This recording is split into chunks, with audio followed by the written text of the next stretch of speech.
have tips for staying consistent, keeping your head in it, staying focused in game, before and after games, like keeping the drive to push, the will to win, never backing down, never feeling doubt. Well, okay, so like the first thing you got to do, right, is like same as in real life. If you have like a massive problem in front of you, like for example, me, I'm just gonna use my recent example. I had to move like everything from one fucking place all the way to the other place, and it's like, how do you move all that stuff, right? How do you eat a fucking elephant?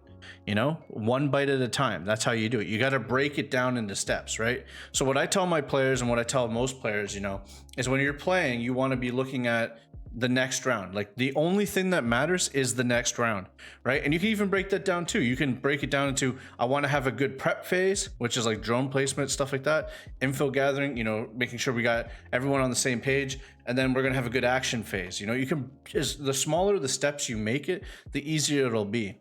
I remember when I was in the military, I did like this marathon, and it was called OSONS. And I got, you know, when you complete OSONS, this like endurance officer marathon, you know, you got the OSONS coin, which is this coin right here, right? And it's like, you know, who dares wins sort of thing.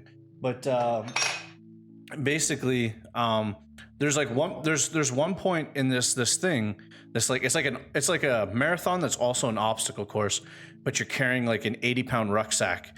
And like there's 4 of you in a team, and one of the rucksacks has got a radio in it, so it weighs an extra 40 pounds on top of that. So you got 3 80-pound rucksacks and one 120-pound rucksack. And at one point in the pitch black of the first night, they just drop you off, like they put you in a truck and they drop you off at a random location, and they just say walk. They don't tell you how far you're going. They don't tell you when to stop. They don't tell you any of that. They just tell you to walk. And you've already been doing, you know, you've been swimming, you've been, you know, shooting, you've been rucking already, you've been orienteering through like the wilderness, and you just fucking have to go. You just have to go. You need to fucking keep following this path until they tell you to stop.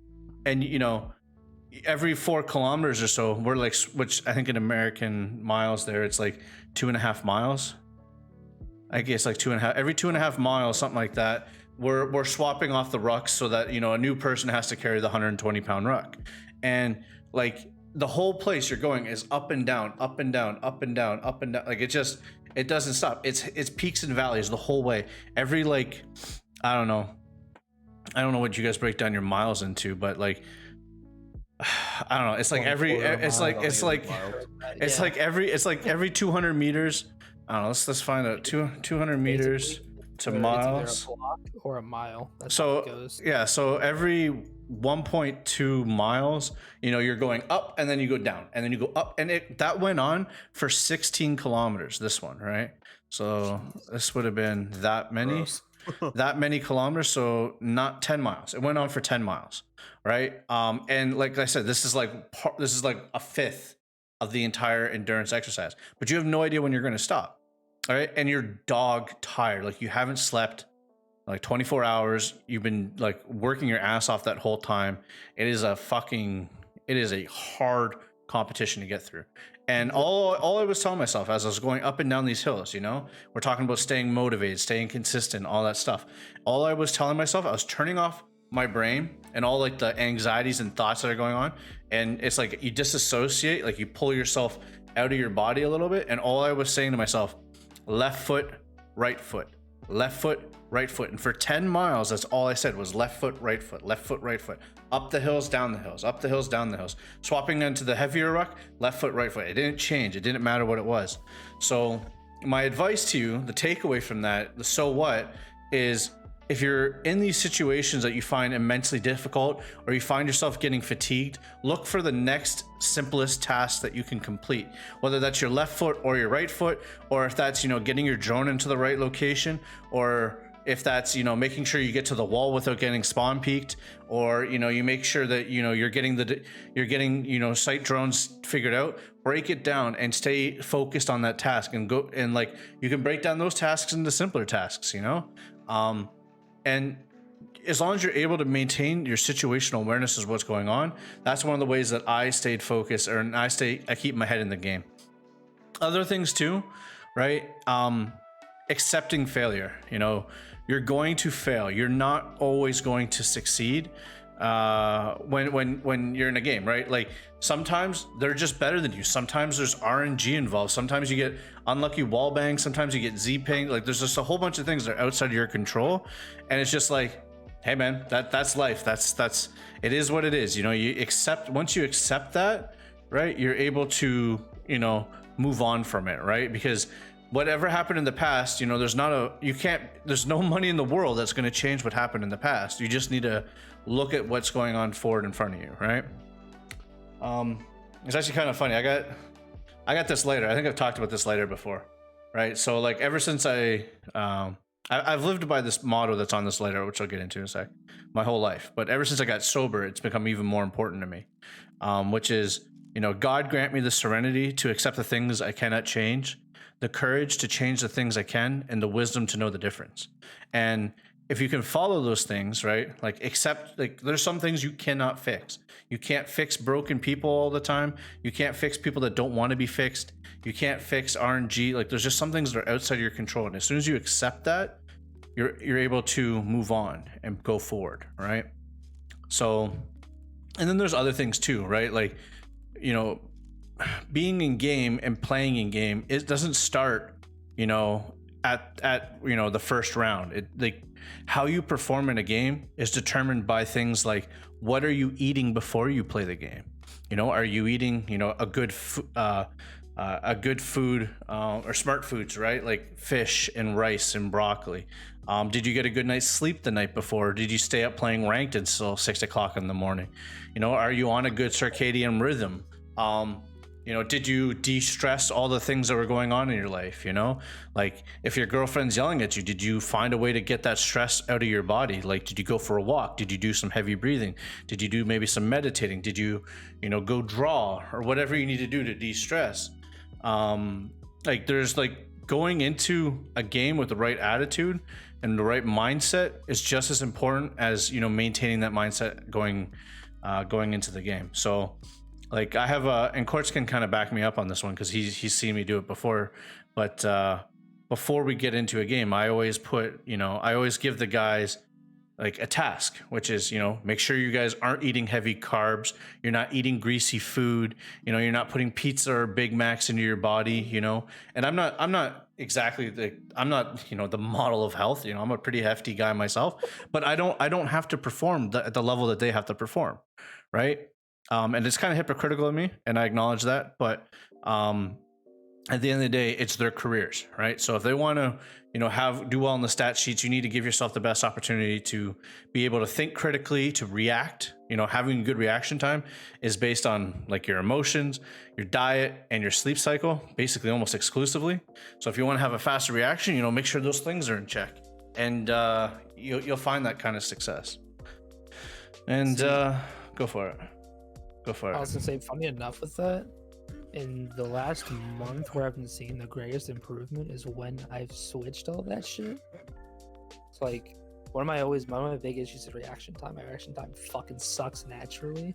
Mm-hmm. But I've done shit like turning on like the blue light filter on my monitor, moving it back a bit so that way it's not in my fucking face like directly. I can count the pixels. I play with the light on behind me now, and I drink water instead of like Pepsi. Yeah. And the improvement with shit like that, like I've been losing weight, so like I work out every night.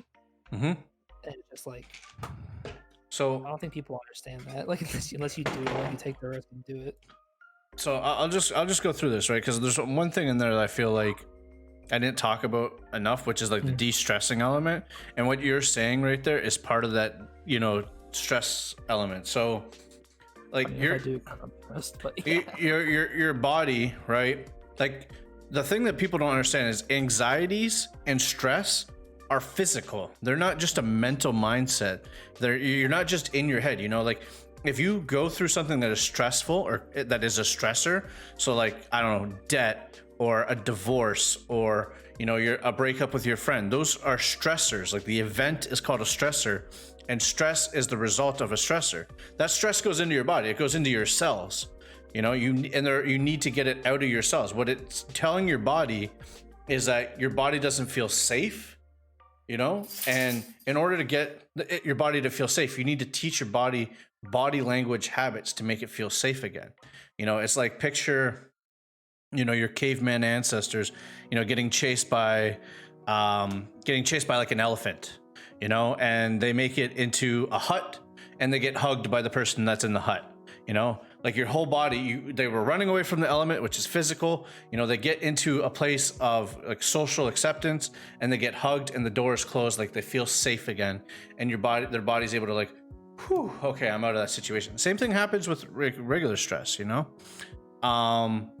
And like, so like there's like seven things you can do, right? There's 7 activities you can do that are the most efficient ways to remove stress from your body, right? And I'm just going to teach you guys this because I think this is a good life skill. This isn't even just good for being a good competitive player, right?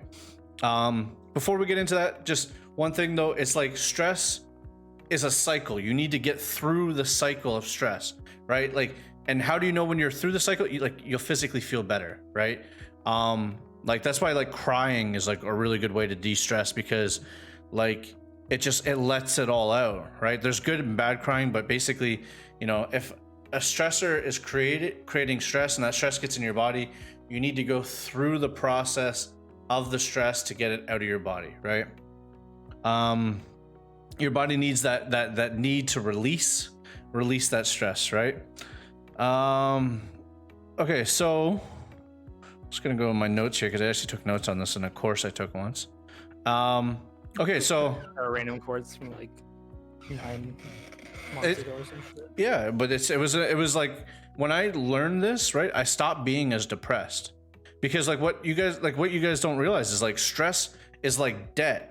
And you can build and build and build up stress. And this is what causes burnout in people, right? Is having so much stress that their body doesn't know how to function and is tired and fatigued and builds stress faster and is angry all the time, right? That's how burnout is caused, right? And like, so I wanted to figure out how to stop being burnt out because on Mirage, I was burnt out. Like at the end, like I was really burnt out. But I wasn't de-stressing. So what I learned is that, you know, you need to go through the stress cycle. You need to get through that tunnel. And when you get through that tunnel, your body releases that stress and you will feel so much better on the other end of it. So without, you know, keep going into it, I'll tell you the 7 things that you guys can do that will help you get through the stress cycle. And I'll break each one down and, you know, maybe I'll make this into the next YouTube video or I'll I don't know. Let's go to the webcam only here. So I'll break it down and then, you know, we can go through it. So the first thing, the most efficient way to get rid of stress in your body is physical activity, right? We talked about, you know, the elephant chasing you and you running away from it. That's a physical response. And any of these ways you de-stress has got to be body language to your body. And like, there's no better one than, you know, exercising. And, you know, everyone like hates exercising, but everyone knows that when they're done exercising, they feel so much better, right? Well, that's because your body is so stressed out. So the first thing you got to do, you know, get physically active. And it doesn't have to be, you know, intense physical activity. It just needs to be, it could be going for a walk, you know, going for a walk to clear your head. Guess what? That the whole phrase is based on you de-stressing. Second most efficient one is breathing exercises. And this is actually funny because I wasn't taught how to manage burnout in the military, but I was taught how to do breathe down exercise. Which is, you know, it controls your adrenaline, it recenters you, allows you to, you know, calm the nerves of combat, you know. And the way it's really simple, you know, you breathe in for 4 seconds, you hold your breath for 4 seconds, you breathe out for 4 seconds, rinse and repeat, right? So it's like,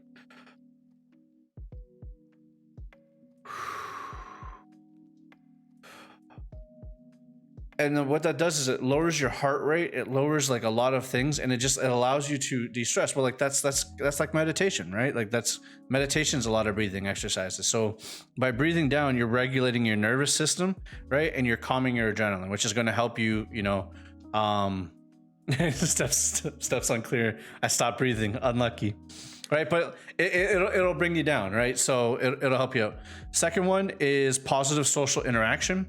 So that's like that feeling of being connected with other people, you know, that goes back to, you know, safety in numbers. Your body feels safe around other people. So if you have positive social connection, you're going to feel safer. Like one of the best ways you can de-stress is hugs, where both people maintain their center of gravity, and they're hugging each other. But it doesn't have to be physical. It can be just hanging out with their friends and just relaxing and smoking and joking, which kind of leads into the next one, the fourth best one: laughter. Like not like fake ha ha ha laughter, or like oh, that's poggers or lol. Like no, it's like that gut belching laughter where like you're fucking dying because you're laughing so hard. And that's why, like, when you play with teams, right, you can normally judge a team's success. I think I talked about this in my last video, but you could judge a team's success based off of how much laughter you're seeing in their team, how light they're able to keep the games going, right? And by doing that laughter and keeping things light, they're able to de-stress, regulate their stressors, not cloud their brains, and keep focused on what they're doing, right? Fifth one is affection, right? So I guess that's positive social interaction, and I got affection kind of blended in there. The fifth one's affection, so that's like romanticism, being with your partner. You find a lot of men, especially in men, after a breakup, they don't know how to deal with themselves, right? They're drinking a lot to kind of cope with the stress of what's going on in their life. And that's because they had a major de-stressor in their life, which was their relationship, right? So things like hugging each other until you're completely relaxed, just doing like a 20-second hug with someone. Like I do it with Sable all the time. I'll hug him for 20 seconds. And at the end of it, you physically will feel better, because you feel safe, you feel at home, which is really good. The sixth most efficient one is crying, right? Like actually crying. And like everyone says, crying doesn't solve anything. That's just fucking bullshit. Like crying solves a lot. Like it gets the stress out. And like it's important because there's two different types of crying. There's good crying and bad crying. So the good crying is like crying where you're focusing on the physical, right?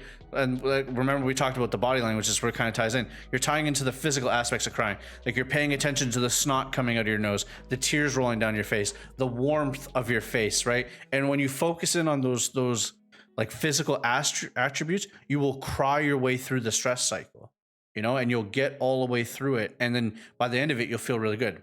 The bad crying is if you focus on the stressor that is causing you to cry, right? So like, my girlfriend broke up with me, I'm losing my job, I just got dropped from this team. If you're focusing on those things, you won't go through the stress cycle because you're not dealing with the stress, you're dealing with the stressor, and it's in your head and your body's not able to attune to it. So it's important that you allow yourself to have that physical expression of crying, but you also pay attention to what's going on with the crying itself. Right. And the last one, which is kind of the most least efficient one, but it helps a lot of people all the time, is creative expression. That's like your drawings, your poetry, your music making, your YouTube videos, you're building something, you're repairing something. It's taking what's inside and putting it outside in a physical display. Right. And again, that's just it's the act of creation. And you take your hurt heart and you turn it into art kind of concept, right? And what you're allowing yourself to do with that is you're allowing your body and your brain to kind of work together to think yourself through the problem that you're having, and it allows you to de-stress. So those are the 7 things, right? So physical activity, breathing exercises, positive social interaction, laughter, affection, right? Crying, and creative expression. And if you do those things, right, and you do those things actively, and you identify when your stressors are causing a lot of stress, and you balance that out, you will manage your burnout, right? You'll manage your ability to control your emotions, right? And you'll be able to be more functional in practice. And one of the best things, one of the things that helped me a lot too, was like, I stopped being so depressed. Like my depression went down because, I had so much stress from like years of not treating it, just built up, and I started dealing with it.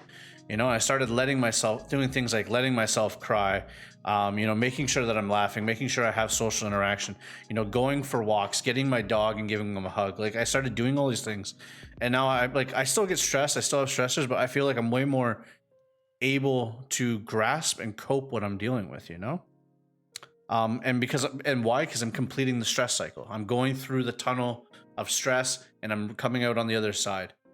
And there's one last thing to it, right? So like people will go, okay, yeah, that's cool, but this is all like, you don't have like a scale. There's no, measuring tape to see, okay, you've got, 2 days left to stress to get through. And the best way to do it is like pay attention to where you are now. And then when you do one of these 7 activities, pay attention to where you feel afterwards, right? And you can gauge it and you can start to see, maybe laughter works better for you than physical activity. Like everybody's different, but you'll start to see, you'll start to feel better as long as you're paying attention to the problem, right? If you're not paying attention to it, you might not, really feel it. Thank you, Zim. Thank you for the host with 5 viewers. Welcome to the stream, guys. We're just chatting. We're talking about some competitive stuff. I just went over, how not to be burnt out. I might make it into a YouTube video or something, but yeah, that's basically it.